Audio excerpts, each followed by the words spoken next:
Itu ada di Monas. Itu awal dari ide-ide kemerdekaan ditumbuhkan ya ini. Ya. Terus tema hari ini adalah kembali ke merah putih. Hanya itulah satu-satunya cara agar nanti bila terjadi apa-apa di mana kondisi politik itu tidak karuan ya, rakyat harus dibekali oleh ideologi. Ya, salah satunya adalah kembali ke merah putih supaya rakyat tidak dipermainkan oleh elit-elit politik yang syahwat kekuasaannya sudah tidak terbentuk hari ini. Ya, jadi kami melakukan ini untuk menyatukan kembali rakyat. Hanya bersatu dan bersatu, rakyat akan kuat dan rakyat tidak akan pernah bisa dipermainkan oleh elit-elit politik dengan syahwat politiknya yang sangat berbahaya hari ini. Bang, kenapa Bang bulannya juga di hari kelahiran Pancasila ini? Ya. Apakah tidak bisa di hari-hari yang lain atau bagaimana? Ya, kalau hari itu memang seharusnya kemarin tanggal 1 Juni, tapi kan pemerintah tidak memperbolehkan, aparat tidak memperbolehkan, maka kita geser ke tanggal 2 Juni. Dan ini penting sekali mengingatkan kembali kepada bangsa ini untuk terus menjalankan amanat Pancasila. Dan hari ini saya bisa katakan Pancasila belum bisa diamalkan 100%. Bahkan saya katakan gagal. Kenapa saya katakan gagal? Pancasila itu memenuhi pemikiran yang ada di dalam Pancasila itu memenuhi kebutuhan kemanusiaan. Sehingga kalau hari ini masih ada agama yang bertarung, kemudian ada orang yang digorok lehernya di Poso, saya anggap gagal. Masih banyak mafia tanah, masih ada korupsi. Jadi pemerintah dalam hal ini, bahkan bangsa Indonesia masih belum bisa mengamalkan Pancasila atau nilai-nilai Pancasila secara murni dan konsekuen. Bang, berapa banyak Bang yang mengangkat bendera ini Bang hari ini? Ini minimal 80 orang, tapi ternyata yang datang hampir 150. Rencananya ada berapa hari? Oh, ini sehari. Tapi tolong beritahu bahwa saya dengan teman-teman akan memasang poster, dan tadi malam kita sudah memasang poster di 15 titik dan nanti akan terus. Nah, posternya itu bergambar Bung Karno, terus kemudian ada tulisan kembali ke merah putih. Ya. Bang, makasih Bang ya. Sosial nih Bang, banyak kan orang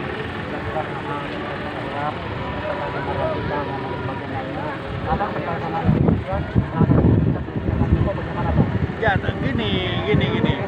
Ini kan dunia jurnalistik ini, jurnalisme ini yang ada bukan duty journalism tapi komersial journalism.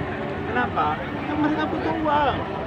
Ini harus diikat dalam satu narasi di mana pers harus pro kemerdekaan, pers harus pro dengan revolusi Indonesia. Kalau tidak hancurnya bangsa ini karena hoax. Ya, ingat, makanya tema hari ini adalah kembali ke merah putih, kembali ke merah putih. Hanya itu saja. Kalau pemerintah tidak sanggup mengembalikan merah putih, ini akan ambrol buat saya. Kenapa? Karena di 2024 itu adalah momentum perubahan. Ya, harus berani itu melakukan perubahan. Tapi kalau tidak, ya sudah. Bang, beberapa bulan yang lalu kan ada dari Kementerian Pendidikan menghilangkan pendidikan Pancasila dan lain sebagainya. Sehingga sampai sekarang ini masih kabar lah. Bagaimana pendapat Abang terkait dengan pendidikan Pancasila? Saya mendengar dari pernyataan Menteri Pendidikan, katanya itu salah persepsi. Nah, kita lihat saja apakah betul itu salah persepsi. Gitu. Makanya pemerintah dalam mengeluarkan kebijakan dia juga harus cermat, harus cerdas gitu. Jangan sampai ada kesan pemerintah kok salah. Jangan. Jadi saya masih mendengarkan saja itu apa yang dikatakan oleh Menteri Pendidikan. Itu kesalahan persepsi. Oke, tapi jangan sedikit-sedikit menyalahkan orang. Tolonglah koreksi. Kenapa orang bisa salah persepsi? Itu aja. Saran Bang, ini untuk seluruh rakyat Indonesia supaya mereka bisa lebih kuat dalam hal Pancasila dalam diri mereka masing-masing. Sehingga untuk teman-teman istirahat dulu sebentar ya, kita break dulu. caranya seperti apa Bang? Nanti acara selanjutnya akan ada kita lanjutkan. Sabar ya. Alek. Ya, Abang, ini saran untuk rakyat Indonesia nih Bang supaya mereka bisa lebih kuat mengenai tentang Pancasila. Apalagi kan generasi penerus ini kan belum paham mengenai sejarah Pancasila. Nah ini gimana Bang? Ini kan akibat dari kegilaan orang-orang politik, elit-elit politik yang tidak bisa menahan syahwat politiknya, sehingga dia mengeluarkan narasi sembarangan. Rakyat diadulah dengan pikiran-pikiran yang nggak jelas, yang jauh dari Pancasila. Jadi saya hari ini turun dengan teman-teman, bahkan dalam 1 bulan saya akan turun rutin untuk mengembalikan Pancasila masyarakat kepada merah putih, kepada merah putih, kepada merah putih. Gitu. Jangan serahkan kepada aparat. Aparat sudah bagus. Aparat politiknya selalu merah putih. Harus kita dukung. Harus kita dukung. Harus kembali ke sana. Kalau tidak kembali kepada merah putih, hancur bangsa ini. Ya, hancur bangsa ini. Sudah banyak kejadian. Di Poso 4 orang disembelih.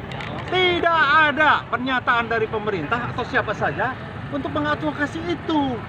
Mafia tanah di mana-mana, tidak ada penyelesaian. Korupsi terus tumbuh. Bahkan ada orang yang jelas korupsi, dia tidak ditangkap dan tidak diproses. Ini maunya apa?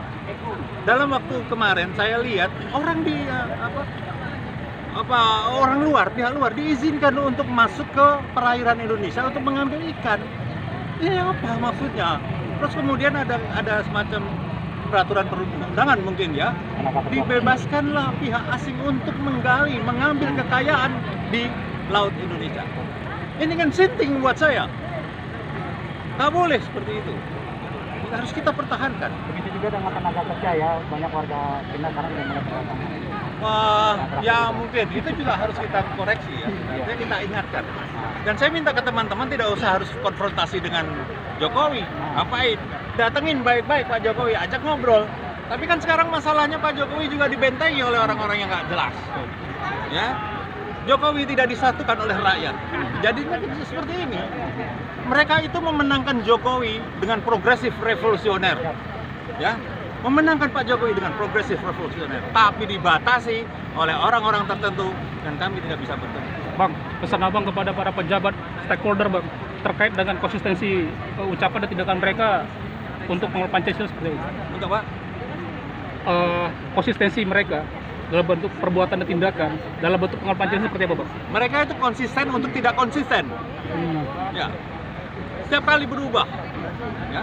Lihat aja kebijakan-kebijakan. Tidak membawa masyarakat itu untuk mengerti apa itu Pancasila. Sedangkan Pak Jokowi sudah mengatakan ideologi itu penting. Kembalikan rakyat ke sana. Coba nanti kalau ada apa-apa nih menjelang 2024, bagaimana? Pasti rakyat akan dipermainkan oleh mereka.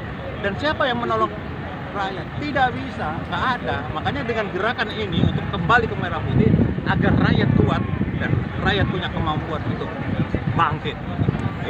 Bang, Nggak ada bebannya sama sekali. Nggak ada.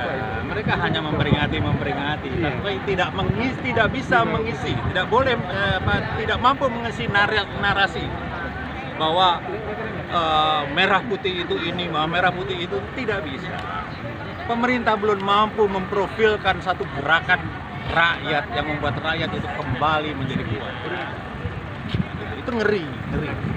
Sekali lagi, kata Bung Karno, power to the people. Artinya kekuatan itu harus ada di rakyat. Ya. Nggak boleh kekuatan itu ada di elit politik, tidak boleh.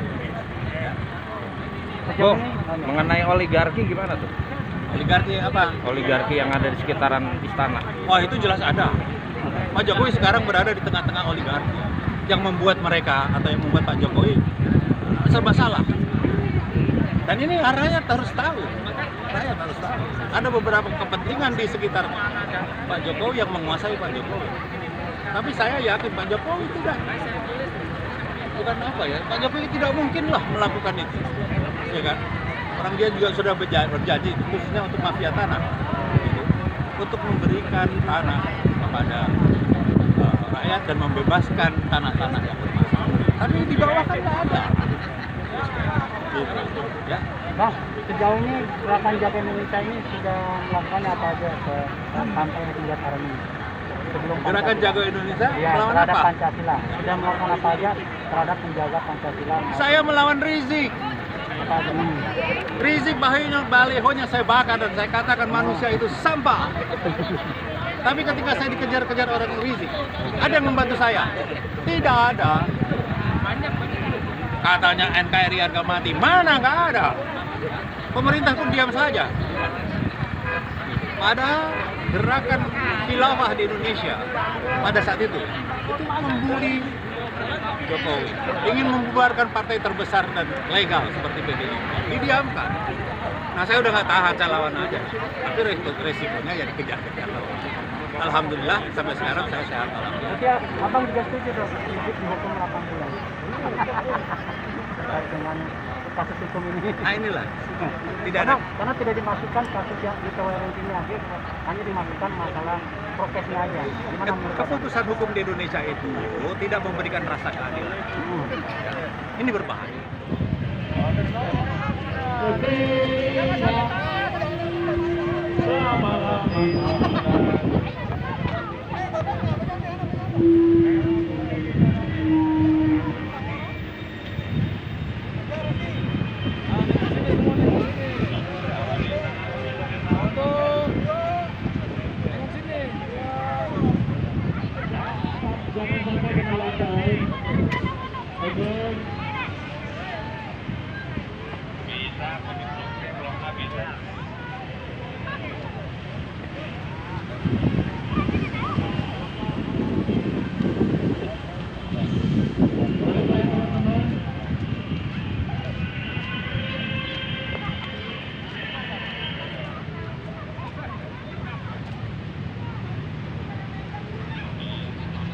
Oke teman-teman, tolong saya dibantu untuk menyanyikan.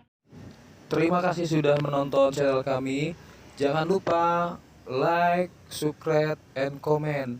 Dan serta bagi video-video ini kepada rekan-rekan yang lain agar mereka mengetahui tentang hal-hal tersebut. Terima kasih.